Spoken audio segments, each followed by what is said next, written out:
vậy tới này đó khi bạn chưa tham mấy bằng video nên mà lấy gì nó nhom phỏ cho ọ vậy mẹ đó khi cứ nhom thọ phụ thể ban cho ra mảnh tàn chẳng để display bạn nhom ban chạy ngày một tiếng 10 ngày tí pi ngày tí bay chẳng tới hay cầm thôi nhom để sao nhom lục bộ nhom pe cắt vlog mà đong hơi mòn chẳng cái này chẳng nhom bây giờ posting tăng bị khai môn không một đo lợn và có một căn ngày tí buông gọi là gì ngày trong cào nơi bật tay mà lấy gì bỏ nhom nông đầm nàในการ working trip នេះចឹងថ្ងៃហ្នឹងគឺដល់ពេលយើងត្រូវហោះទៅស្រុកខ្មែរវិញហើយប៉ុន្តែខ្ញុំមានពេលមកប្រចឹងអីដែលខ្ញុំចង់មករកមុនគេនោះគឺ Twin Tower ណាគេជិះដើរច្រើនកន្លែងអីមើលវីដេអូត្រូវហើយព្រោះដោយសារខ្ញុំនឹងប្រាប់ tip អ្នកទាំងអស់គ្នាធ្វើមិនដាល់រយៈពេល3ម៉ោងហ្នឹងដែលបានច្រើនកន្លែងចឹងជាដំបូងអ្នកទាំងគ្នាត្រូវ research ថាកន្លែងណាដែលយើងគួរទៅហើយមើលមកដុំហ្នឹងមានកន្លែងណាផ្សេងទៀតអត់ចឹងមានន័យថាដូចខ្ញុំទៅ Twin Tower ចឹងខ្ញុំ research មើលឲ្យថានៅម្ដុំ Twin Tower ហ្នឹងនៅកន្លែងណាចិត្តជាងគេចឹងកន្លែងបន្តតែខ្ញុំចង់ទៅនោះគឺ Central Market ប៉ុន្តែអីដែលមែនតែហ្មងទៅខ្ញុំទៅកន្លែងចិត្តហ្នឹងដែលឈ្មោះថា Castlery Walk ស្ដែងនៅ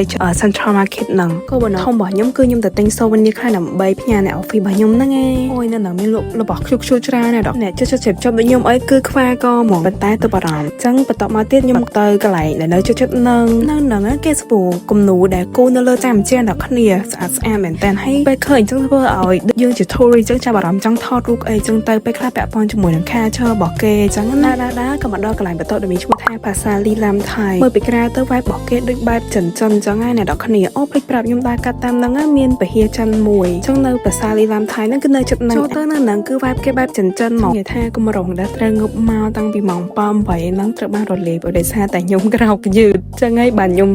មានជាលក្ខណៈដើរបែប salon ចឹងណាចឹងអ្នកនរគ្នាកុំយកគម្រោងតាមខ្ញុំមកថាចង់បានឲ្យដាក់ម៉ងរោអីហើយងើបឲ្យតន់ពេលទៅចឹងខ្ញុំមកមើលកន្លែងដែលខ្ញុំទៅនឹងវិញនៅម្ដុំហ្នឹង mostly ខ្ញុំឃើញមានហាងកាហ្វេមានលក់អីញ៉ាំកន្លែងដែលខ្ញុំចូលទៅបងគេហ្នឹងគឺហាងកាហ្វេរបស់គេហ្នឹងឯងអ្នកនរគ្នាឲ្យខ្ញុំបានទៅសាកជាមួយនឹង The Tea Coffee របស់គេហ្នឹងនិយាយទៅកន្លែងរបស់គេហ្នឹងមើលពីក្រៅទៅស្អាតហើយសំខាន់បើឡើងទៅអង្គុយនៅលើហ្នឹងមើលឃើញ view អាចថតរូបបានស្អាតទៀតអ្នកនរគ្នាដូចខ្ញុំទៅម្នាក់ឯងចឹងគឺខ្ញុំយកតែថតវាស្រួលមែនតើបើមានអ្នកថតឲ្យទេគឺខ្ញុំអាចថតខ្លួនឯងបានដែរហើយបន្ទាប់ចេញពីកាហ្វេហ្នឹងហើយគឺខ្ញុំទៅសាកឈីឡាតូនៅចិត្តហ្នឹងអូយអ្នកលក់នៅនឹងខ្ជូតតែខ្ញុំមិនដឹងថា marketing គេមើលក៏មិនប៉ុន្តែមុនពេលខ្ញុំទិញហ្នឹងគឺគាត់ឲ្យខ្ញុំសាកក្រែមរបស់គេហ្នឹងសិនអញ្ចឹងញ៉ាំទៅរសជាតិឆ្ងាញ់អ្នកនរគ្នាប៉ុន្តែគ្រាន់ថាខ្ញុំទិញញ៉ាំហើយខ្ញុំញ៉ាំអត់អស់ដោយសារវាច្រើនពេកតទៅពីហ្នឹងទៀតខ្ញុំក៏ចេញមកក្រៅថតរូប surrounding អីតិចតួចហើយខ្ញុំក៏ដើរទៅមកកន្លែងទៀតតាមផ្លូវខ្ញុំក៏បានដើរកាត់ពហិសាសនាព្រាហ្មណ៍ហិណ្ឌូរបស់គេហ្នឹងណាអ្នកនរគ្នាមើលពីក្រៅទៅឡើងគួរឲ្យចាប់អារម្មណ៍ហើយឡើងស្អាត